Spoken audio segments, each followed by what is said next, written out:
Hello guys, আজি মই আপোনালোকক দেখুৱাবৰ চেষ্টা কৰিম যে বিল্ডিংৰ ওপৰত বিল্ডিং কনষ্ট্ৰাকচনৰ ওপৰৰ কামবিলাক কৰোঁতে বাঁহেৰে কেনেকৈ ভাড়াবিলাক বান্ধিব লাগে, বাঁহ আৰু ৰছীৰে কেনেকৈ বান্ধবিলাক দিব লাগে, তেনেকৈ ভাড়া বান্ধি পেলাই ইয়াৰ ওপৰত তক্তা পাৰি দি পিছত গাঁত ইটা জোৰাই হওক বা প্লাষ্টাৰে হওক বা ওপৰৰ কিবা কাম কৰিব হ'লে তেনেকৈ বাঁহ বান্ধি পেলাই ওপৰত তক্তা পাৰি দি এইটো আমি ভাড়া বান্ধা বুলি কওঁ। এইটো কেনেকৈ বান্ধে এইটো আপোনালোকক আজি দেখুৱাবৰ চেষ্টা কৰিম। আহক বলক চাওঁ। ইয়াৰ চাইছে বাঁহৰ ওপৰত বাঁহ দি পেলাই কেনেকৈ নাৰিকলৰ ৰছীৰে বান্ধি আছে। আপোনালোকে ভালদৰে চাওক, যিসকলে শিকিবৰ মন আছে চাওক বাঁহৰ ওপৰত বাঁহ দি পেলাই কেনেকৈ বান্ধবিলাক দিয়া হৈ আছে। তেনেকৈ বাঁহৰ এটা চাং, এইটো চাঙো ক'ব পাৰি, কোনোবাই আকৌ ইয়াক বাঁহৰ ভাড়া বুলিও কয়। তেনেকৈ বাঁহৰ চাং বা ভাড়া বান্ধি পেলাই ওপৰত তক্তা পাৰি দি ইয়াৰ পিছত ওপৰৰ কামবিলাক কৰিব লাগে। বিল্ডিং কনষ্ট্ৰাকচনৰ ওপৰৰ কামবিলাক যেনেকৈ ধৰক ভেণ্টিলেটাৰ বহাবৰ কাৰণে বা ইটা গাঁথনি কৰিবৰ কাৰণে বা প্লাষ্টাৰ কৰিবৰ কাৰণে, তেনেকৈ ওপৰৰ কামবিলাক বিল্ডিং কনষ্ট্ৰাকচনৰ ওপৰৰ কামবিলাক কৰিবৰ কাৰণে তেনেকৈ ভাড়া বান্ধা হয়। ইয়াত চাইছে বাঁহেৰে কেনেকৈ ভাড়াবিলাক বাঁহৰ ওপৰত বাঁহ দি নাৰিকলৰ ৰছীৰে কেনেকৈ ভাড়াবিলাক বান্ধা হৈ আছে। এনেকৈ ভাড়াবিলাক বান্ধাৰ পিছত ওপৰত তক্তা পাৰি দি ইয়াৰ পিছত গাঁথনিৰ কামেই হওক বা প্লাষ্টাৰৰ কামেই হওক, যি কামেই হওক ভালদৰে কৰিব পাৰিব।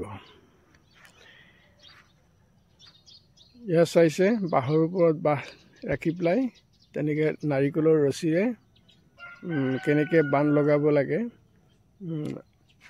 যিসকলে নাজানে তেওঁলোকে এই ৰছীৰ বান্ধটো শিকিব পাৰিব। এই শিকাৰ কাৰণেই এই চাং বন্ধা ভিডিঅ'টো মই দিছোঁ। যিসকলে নাজানে তেওঁলোকে এই ভিডিঅ'টো চাই আশা কৰিছোঁ তেওঁলোকে শিকিব পাৰিব।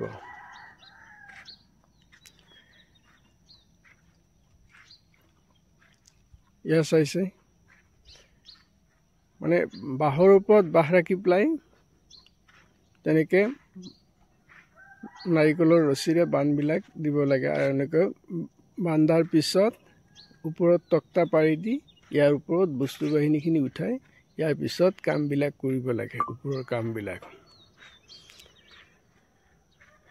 এয়া আছিল যে বাঁহৰ ভাড়া বান্ধা বা বাঁহৰ চাং বুলিও ক'ব পাৰি। যিসকলে মোৰ ভিডিঅ'টো চাই ভাল পাইছে তেওঁলোকে যদি ফেচবুকত চাই আছে আপোনালোকে ফ'ল' কৰিব, আৰু যদি ইউটিউবত চাই আছে তে ছাবস্ক্ৰাইব কৰি মোৰ লগত থাকিব, বেল ঘণ্টিটো বজাই দিব। এয়া চাইছে মোৰ আংকল এজনে ভাড়াত ইটা উঠাই দি আছে।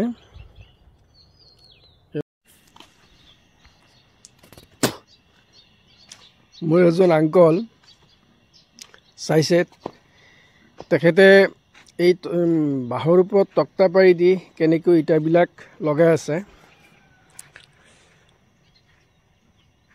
ৰাজমিস্ত্ৰীৰ সকলো বস্তু বাহিনী এই চাঙৰ ওপৰত উঠাই দিব। ইয়াৰ পিছত মিস্ত্ৰী ইয়াত বহি লাহে লাহে কাম কৰি থাকিব। এয়া আছিল বাঁহৰ ভাড়া বা চাং। এয়া চাইছে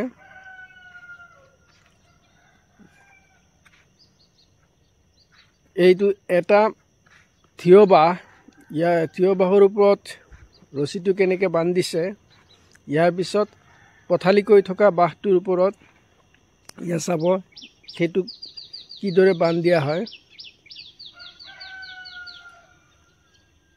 এতিয়া আংকলে এই তক্তাবিলাকৰ ওপৰত ইটা লগাই আছে।